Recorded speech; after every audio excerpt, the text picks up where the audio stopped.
Hello, welcome live to Motorsport Park in Istanbul for the weekend's second GP2 race. Martin Haven with Gareth Rees alongside me in the booth, just settling in, ready for the start of today's sprint race, supporting, of course, the Turkish Grand Prix. And with the championship very finely poised indeed, yesterday's race won in dominant fashion from pole position by Nelson Piquet Jr. from his championship rival, the points leader Lewis Hamilton. Well, Piquet finished first, and will start 8th on today's grid, but it's his Piquet Sport teammate Sandy Negrão who will start on pole position, as the top 8 in race 1 are reversed. The rest of them start where they finished, or didn't in some cases, in that sort of order, with Ferris Fauzi and Jimmy Bruni, as you can see, enjoying the worst of fortunes during the course of yesterday's feature-length race. Well, today's sprint will be all about getting the job done early for Piquet, a chance to win another race perhaps. Let's wait and see. Welcome back to Istanbul, where the cars are ready on the grid. 5-minute warning has been given. Time to get the engine started in preparation for the third from last race of the 2006 GP2 series. You just saw Lewis Hamilton being wished the best of luck by his ART team, and alongside him on the grid was Nelson Piquet Jr., the man who won yesterday's race. Well, Piquet and Hamilton are the championship protagonists, now effectively out of the running. Alexandre Premat and Timo Glock, who came here with a mathematical, if ridiculously stemmed, a chance of winning the series. Championship will not be tied up here in Istanbul now. Lewis Hamilton, you're looking at now, needed 10 points more than Nelson Piquet from this weekend to guarantee that the championship would be his here, but he has not been able to produce that result. Although we've only had one of the two races, Piquet's already scored 13 points, and the maximum on offer here is 6 for a win and 1 for the fastest lap. So a maximum of 7 on offer, which means we will go to the final race of the championship, whatever happens here, to see the title decided, and that of course will be in Monza in 3 weeks' time. Martin Haven and Gareth Rees. Gareth, yesterday lived up to everything we've expected from A, GP2, and B, from this Istanbul circuit. A great race, lots of high speed battling, lots of good overtaking manoeuvres, and hopefully with the pressure on in the sprint race we'll have more of the same. Yeah, and thirdly, from the points you made there, I think it showed just how good Piquet and Hamilton are, our two championship contenders. Both of them driving at a real top level. Piquet set a fantastic pace, Hamilton chasing him as well as he could. Both did a great job, and today's exciting because it's the first time we've really seen them go head to head. They're on the same row of the grid. If they can keep it clean through the first turn, we could be set for a great battle today.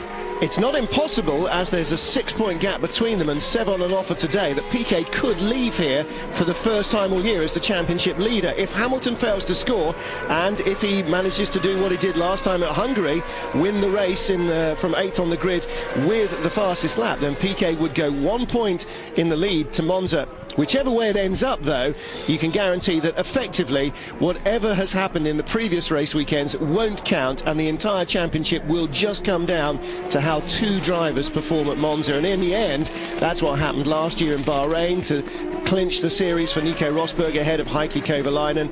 We're going to see again a head-to-head battle, and a real thriller, I'm sure, because Lewis Hamilton has really been the form man most of the season, but since he recovered from his flu at Silverstone, Piquet has just been absolutely alight. A little statistic, he's led 93 of the last 99 race laps, and that includes starting in Hungary from 8th on the grid. Took him only 6 laps to get into the lead. Bit of wreckage off someone's car. Yeah, somebody's just made contact with somebody else on the... either, actually. Still to see what it is. It looked like it might have been just a little bit of a nose wing, or perhaps an underfloor. Even a mirror, maybe. I'm not sure. Difficult to see. That wouldn't be too great, would it? It was red anyway, so there's a number of teams that won't have to worry too much about where that came from, and a few that will be going, oh no. Yeah, BCN, FMS perhaps might be worrying about that. Maybe ART as well. Their cars are red and white. But there you see Piquet in the middle of the frame, just coming down the hill towards us. What about him? I mean, for the first time ever in GP2 history in its 2-year career in Hungary, he scored every single point there was on offer, won both races, pole position and both fastest laps. I mean, he's really hitting, as he says, a rich vein of form just when it counts. Exactly, right at the right time, isn't it? I mean, that was an incredible performance in Hungary, it really was, and there's no reason today he can't repeat it. I mean, he really was so fast yesterday, and clearly he's got the car working so incredibly well. I think Hamilton obviously will have something to say about that, and also I think Zuber, who's on the front row today, was very quick yesterday. Yeah. And I think if those two, Hamilton and Piquet, get involved in a scrap, Zuber is probably the next favourite to pick up a win today. He got third fastest lap behind those two, and was really on form. So he looks good as well. Now that's slightly discounting the man on pole, Sandy Negrão, but there might be a good reason for discounting him. Yes, he's the last two poles he's had, he's stalled on the grid, so not good news for him. Ready to go for the sprint race here in Istanbul. Cars just coming onto the grid, all 26 cars ready to start. Sandy Negrão on pole, Andreas Zuber alongside him. Piquet Sport on pole with Nelson Piquet for the feature race, with Sandy Negrão from 8th in race 1 taking pole.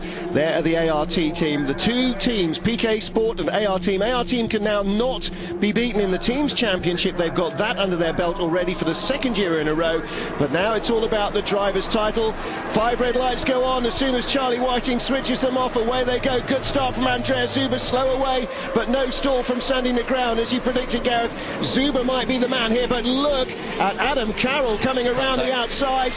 Can he make it on safely? Yes, he gets alongside Negrão. Well, nobody facing backwards in the first corner. You can already see, though, that one of the ART cars has been eased a little further down the order, and I think Piquet has moved up. There is Sandy Negrão in 2nd, Adam Carroll in 3rd place, Timo Glock perhaps in 4th ahead of Ernesto. No, it's Viso ahead of Glock, I think. I think Piquet and Hamilton are 6th and 7th, I would say, looking at that shot there. In fact, it's not Viso. Viso's way down the back. So who is that in front of Timo Glock? Looking at Piquet. That's the championship leaders. Now, neither of them can afford an error here. Piquet saying after qualifying, they both know that it is really up against the head. Any mistake here in this race weekend could just throw away the championship title. There is Ernesto Viso down towards the tail of the field. He started 24th, but Adam Carroll having a real go at Sandy Negrão. Timo Glock behind him. Lucas de Grassi is next up, and that's Giorgio Pantano coming through the field. There is de Grassi in the Durango car, 5th place, Piquet 6th, Hamilton 7th as we saw, so it was Prema who lost out at the start. He's down in 9th, 10th place. There he is, trying to fight his way back past Luca Filippi. As Gareth tries to fight his way into the timing system, which is not holding up well. This is a great battle, wheel to wheel. Ferraz Fauzi there on the inside. Viso trying to go on the outside. Ooh, and again, Prema being pushed out wide, losing ground. Zuber running away with this one. Sandy Negrão in 2nd. Adam Carroll as Piquet moves inside de Grassi, the man who followed him as the Brazilian Formula 3 champion. Freeway contact. Oh, that was all. Was that Jason Tahinchi, who came down the inside, just couldn't hold it together, I think. And with Jose Maria Lopez. Yeah, back in the Lopez looking inside of Prema there. I'd like to see Zuber start again. Hamilton spun! Still got an engine. He has still got an engine. Oh my goodness me, that's really trusting a lot in other drivers. Now that is very dramatic indeed, and that almost guarantees that Nelson Piquet will be at least in with a chance of taking the championship lead away from here. He's alongside the number 7 iSport car, and that is Ernesto Viso. And that's how far back he's come from. Hamilton really in trouble here. Oh, Gareth, there is huge pressure now for the Englishman who has led this championship almost from the 2nd race weekend onwards. Yeah, that's difficult. I mean, obviously we haven't seen what happened there, but I presume he lost it on his own. He wasn't actually close enough to anything to see. Here we are, we're in car with him now.